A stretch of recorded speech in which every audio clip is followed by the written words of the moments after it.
and then I ran a correlation matrix to identify any signs of multicollinearity and singularity. By doing that, then I ran Bartlett's test of sphericity to identify the suitability of my data to undergo a factor analysis. And then I ran Kaiser-Meyer-Okin index to see the sampling adequacy to run a factor analysis. Then I ran a principal component analysis to identify the number of dimensions in my data.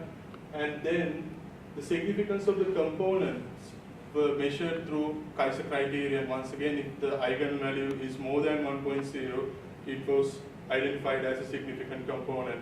But in order to qualify it as one particular component or factor, I used the methodology used by Scholz et al. In 2005. So each factor or significant component should have at least 3 factor loadings along with 5% of variance at least. So after doing that, I performed principal axis factoring as well to see whether the results could be different. And once I did that, I did the internal consistency reliability analysis through Cronbach's alpha, and then I did the item total correlation to identify the discrimination among items using classical test theory. Simply item total correlation is about getting the correlation inside the unidimensional scale. So we select one item and then correlate it with the composite score of the rest of the 9 items so that we could get an understanding about how the discrimination works.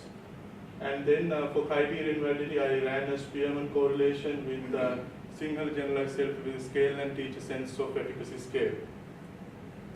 For item response theory, I selected the graded response model by Fumiko Samejima, and I first ran a constrained model where discrimination parameter was held constant across all the items.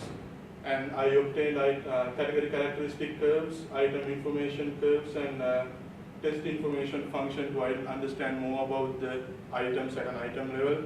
And then I ran the unconstrained version of the same graded response model to see when I take that discrimination hold out of this to identify whether it generates certain differences across each item.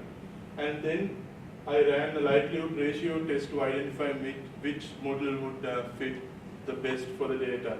And I used LTM package in RStudio to